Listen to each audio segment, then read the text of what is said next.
On this episode of the Ask Mike Reinold Show, we talk about nerve glides, we talk about the use of the FMS and or the SFMA in the rehab setting, and we talk about unstable surface training. The Ask Mike Reinold Show. Helping people feel better, move better, and perform better.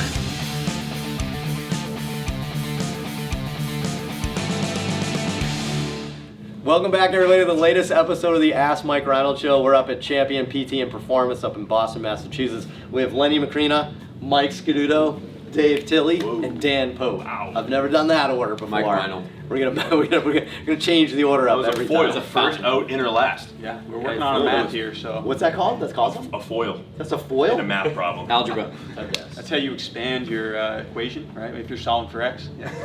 That is fantastic. All right, good. Thanks for everybody on this episode. We learned about math problems in here. We're here with our student Three Musketeers. We have Casey, Kevin K. Cup Coughlin. Just getting better every time. From UMass Lowell. Drew Doobie Doobie Dudek from the University of Belmont College. And Nikhil Shaquille O'Neal Harani from University of Kentucky.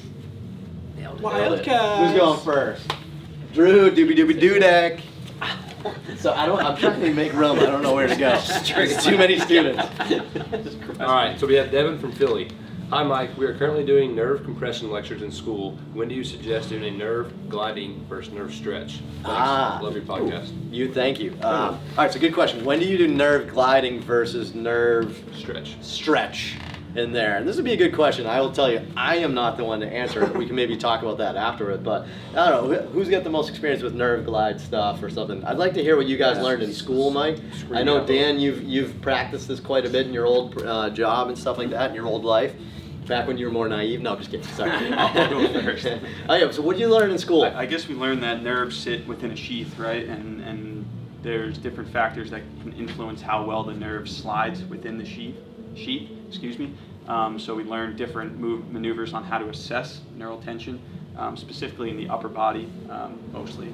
And then we learned different maneuvers, I guess, that will facilitate a sliding effect of the nerve within the sheath. But we also learned that nerves don't typically respond well to stretching. Right. So it's more of like a sliding maneuver. That's the thought that I have in my mind. I've always felt that way. I do not like nerve stretching. Nerve stretching always seems to make people worse. Maybe it's a thing that they get worse before they get better, like, and it's helpful in the long run. I am a little naive on this, I'll tell you that. But Dan, what's your experience? Yeah, so I have David Butler's book, Sensitive Nervous System, and he talks a ton about assessment of nerves and trying to figure out if they're related to the pain problem. And I've used a lot of this in the past, and generally I like to use glides when someone's too painful to handle a stretch. In general, I use it for radicular symptoms in the upper extremity, some more neck-related stuff, and also in the lower extremity. And I just tend to use it when people can't really tolerate more aggressive stretching. I did read a study, and this was several years ago for the OCS examination, and at that time there wasn't as much research about glides, and they're actually looking at just nerve stretching. And they were doing this in people with low back, with radicular symptoms, and they found that just regular stretching is also helpful. So one of the things I've changed over the course of time is that I will generally do more gliding for individuals when they're more painful, but I'm not having a problem pushing to a little bit of pain. I think the big thing you're looking for is this person making progress from week to week, month to month? Are we making progress? Because the other thing is that if you aggravate things a little bit temporarily and pain goes away and they're making progress over the course of time, even if they are a little sore the next day or two, as long as things are progressing in the right direction, I'm happy. Right. So I think it really depends on the person that's in front of you. Try some things out. Start with things that give people a little less pain. Sometimes you have to push them harder, right? And that's one of the things that maybe I didn't do early enough. So sometimes you don't push into enough pain. Sometimes you're pushing into too much pain, and you experiment a little bit. It takes experience, right? Yeah. I like that. Yeah. I will say I do not practice nerve gliding or sliding or compressing or stretching or whatever. And I never have. And I've looked into it at several points in my career. Never formally trained, but self-taught myself at several points and tried it on some people at several points. Now, perhaps my patient population isn't right. Like, I have a lot of acute soft tissue-based injuries from people that are moving or athletic or something like that, right? Where it's not necessarily neurological, but for most of my people, like a baseball pitcher is a good example that has ulnar neuropathy. Every time they make a throw, they're getting a nerve stretch. So to me, that is like the precipitating factor. So for treatment, that's like doing an O'Brien test for your treatment for, shoulder pain. I wouldn't do the precipitating factor as a treatment technique. So I've looked into it. I feel like I'm missing the boat, and maybe I need to get educated more, but I've never done it. I will say in 20 years, I've done fine without it. Yeah. So we clearly must not need them in our practice, but that's my experience in it. But I will end with the caveat of I'm totally open to I may be missing something. Well, I think that combining your guys' two thoughts and kind of where I was going with is that initially when the nerve is really cranked up and it's really sensitive, it doesn't tolerate stretching well, but you need the tolerance of stretching to get back to functional activities, right? So the biggest ones that come up are going to be people who reach and have to like stretch nerves to get things, but also like deadlifting, right? So someone does a hinge pattern and your feet are planted, that's going to put you into neural tension to get down fully.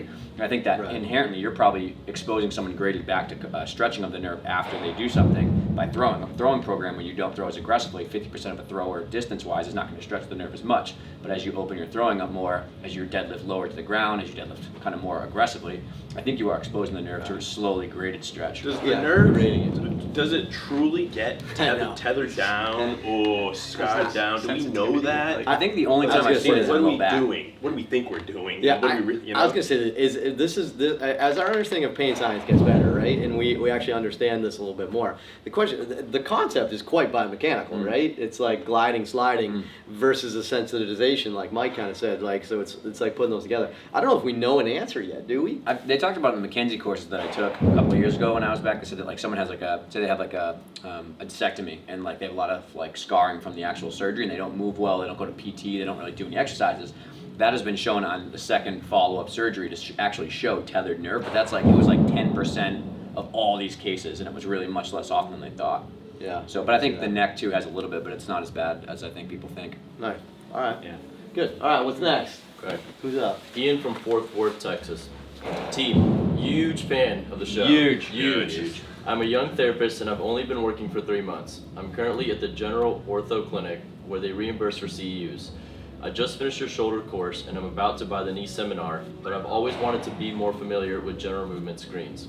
I know you say not to get hooked on one specific system, but which do you feel is more beneficial to begin with for a general ortho and occasional athletic population? FMS, SFMA, and why? Thank you for your time. Nice. All right. So good question. So young physical therapist, few months out, wants to learn more about functional movement, I guess. FMS or SFMA? I don't know. Who wants to hit it? What do you guys think? I would say personally SFMA if you're living in the medical world. I think that Yeah. I started with the SFMA. I read the book that kind of had both, and then I took the SFMA and it helped me so much just to like put the pieces together. And then after I wanted to move into strength conditioning and be better about that for program design, the FMS helped me put people in better exercise selection buckets, which is my 2 cents.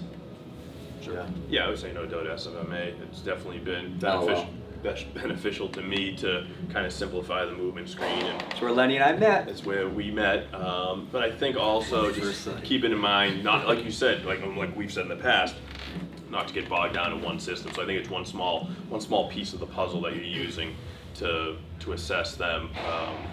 And I think, we may have something coming out later this year that's going to kind of take a bunch of different systems and put them into one beautiful system. That I think Right. So that may be the one system you can follow is putting together a bunch of systems. And I think that's our point. Our system is a bunch of systems put together. So me myself as a physical therapist, I've not really gotten much use out of the FMS as a physical therapist. I'm sure there are. I'm sure many people would disagree with that, and you probably integrate it better than I do. And maybe I just do other things so I don't need it. But the SFMA, I mean, more than anything else, just going through these courses is going to help get your mind set to look at movement, which I think is super helpful. So, I'm super supportive of both, right? But if I had to pick one, probably SFMA. Yeah, me too. I think it's great. I think the big thing about the SFMA that I liked is you're thinking systematically, you're looking globally at all the joints, and they teach you, okay, now I can zoom in on this particular area. Right. It may not be the best screen for the population you have, but it's also very good with teaching you how to look systematically and then starting to zero in after you find something. Yeah, sometimes the benefit of a course isn't necessarily the knowledge gain, but it's the concept gain, right? It's about kind of the way it opens your mind. So start with the SFMA, and I'd go from there. So sweet. K-Cup? All right, Travis from Chattanooga. What is the value of unstable surface training in the rehab and performance setting? Okay. I was waiting for another sentence. I like that. That was good. All right. So what's the value of unstable surface training? That unstable surface training gets a ton of heat, right? It's probably from the strength world, right? Yeah. This is one of those ones I don't get why there's so much confusion or arguments about if you should do unstable surface training or not. The only reason why unstable surface training would be bad is if that's all you do, right? But unstable surface training is a complement to other things. Right? So it's not just like, should I strength train on a stable surface or an unstable surface? It's how do you do both? Right? So like in our practice, there's a bunch of lifts that are very obvious. We're not going to deadlift on a BOSU ball, right? That doesn't make sense, right? But we may deadlift and manipulate those sets and reps to go more towards strength, but then maybe we'll do like a single leg RDL on an unstable surface. So that way we get some three-dimensional balance in addition to some strength training. So I don't know why there's such an argument about this, but man, people love to say you shouldn't do unstable surface training. It's not as effective as just strength training. Well, of course, if your metric is strength, but there's so much more that goes into it, right? Yeah, and never mind, there is research that shows that there's benefits to it, meaning especially ACLs.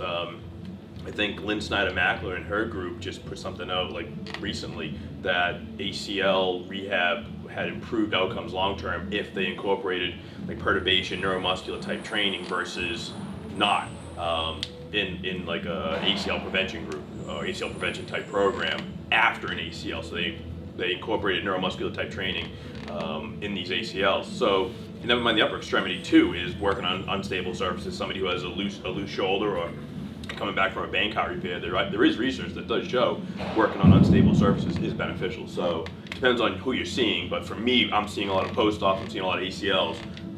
It's something we do, frequently. I don't know why you would put it all together. I think the confusion comes when people have like different categories of athleticism they're trying to fill in the gap in the program for, and they use one for the opposite side, like so strength versus dynamic stability, right? Like unstable surface proprioception, very appropriate dynamic stability, but it's not going to get you stronger, right? Just like you wouldn't go super, super heavy if you wanted to get better dynamic stability, right? So I think people just like generalize that one thing has all categories. And you know what, I would say a lot of strength coaches and personal trainers probably, I don't even know if they consider balance, a lot of them. I bet you a lot of them it's just, look, it's strength, it's power, it's endurance, it's agility, but like just baseline balance, or we call it functional stability for a reason, right? To perform any task, you have to move in one plane and stabilize in two planes, right? That's training that concept, right? So, I mean, I think that's how I put it together. So I always have the slide, I always put the slide and I just show a Reese's peanut butter cup, right? Like, why pick between chocolate or peanut butter when they're both better together? I like it. Boom! On that note, thanks so much. Appreciate everything. Another great episode. Keep asking us questions. MikeReinold.com. Click on that podcast link. Fill out the form to ask us some questions. Head to iTunes, Spotify, rate, review, and subscribe, and we'll see you on the next episode.